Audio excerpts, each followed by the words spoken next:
My mom would be at all my sporting events. Let's say I was playing football, okay? My mother would be on the sidelines, and if the play on the field started going one way, my mother would run along like, Mark, get him, get him. I'd be like, oh my gosh.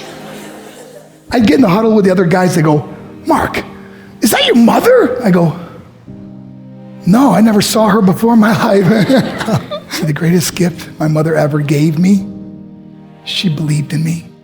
I have overdosed on drugs on 3 occasions where I should have been dead. But I believe I was kept here for a reason. You show me your friends, I will show you your future. How do I know this?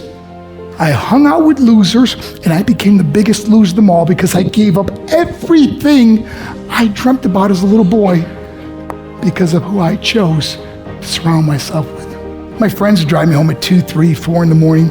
We'd be drunk and high, laughing in the car.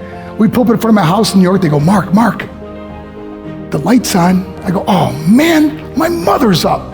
See, my mom wouldn't go to bed until she knew her son was still alive. I'd walk in, she'd say, hi, Mark, how was your night? I go, it was good, Mom, I'm just gonna go to bed. She goes, can I talk to you for a minute? I go, Mom, I'm tired, I'm just gonna go to bed. She goes, Mark, I haven't seen you all day and all night. Can I please talk to you? I said, man, just leave me alone. You bug me. I'd slam my bedroom door on the one person who believed in me. I was on a worldwide tour and we were wrestling overseas in Japan. After my wrestling match, I went upstairs in my hotel room and I fell asleep. There was a knock at my door at 3 o'clock in the morning. I got out of bed and I looked through the safety window and I could see it was a Japanese promoter. So I opened the door and he said, Mark, you need to call home. There's been an emergency. I went and got on the hotel room phone. I called back to the United States and said, hey, what's going on? They said, Mark, I don't know how to tell you this. I said, just tell me what happened. All of a sudden they started crying. They go, Mark, I can't tell you. I said, just say it. They said, Mark, your mother died. I just threw the phone down. I ran out of my hotel room. I took the elevator to the lobby, and when the doors opened up, I just ran out into the street. I mean, there was no cars, there was no people. It was 3 o'clock in the morning. And I walked down the middle of a street in Hiroshima, Japan, and I remember looking up and just saying, Mom, I am so sorry. I flew home for her funeral, and I was so nervous to walk up to her casket, so I just stood way in the back. And I kept looking from a distance, and I kept thinking to myself, Mom, please wake up. Please get up. And then I finally got the nerve to walk up to her. And as I got closer, I could see my mom for the first time. I mean, she was so beautiful. She was dressed in white. I mean, she looked like an angel.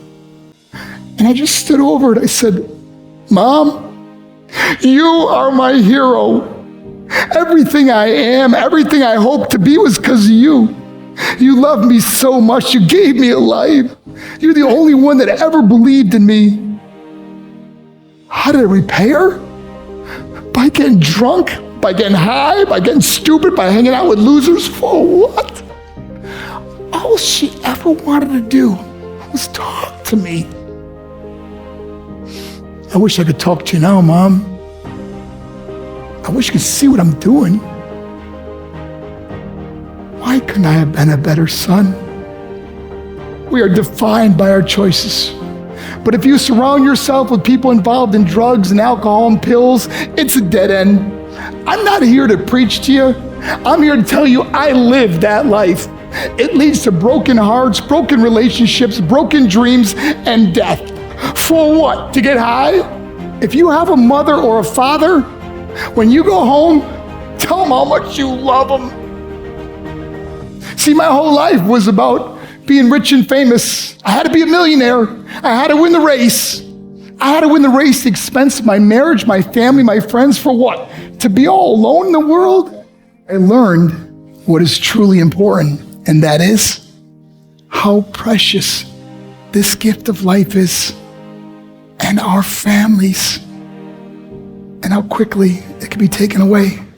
See, I no longer live in time, I live in moments. See, it's not what's in your pocket that matters. It's what's in your heart that truly matters. Love Love is just a word until somebody comes along and gives it meaning. You're the meaning.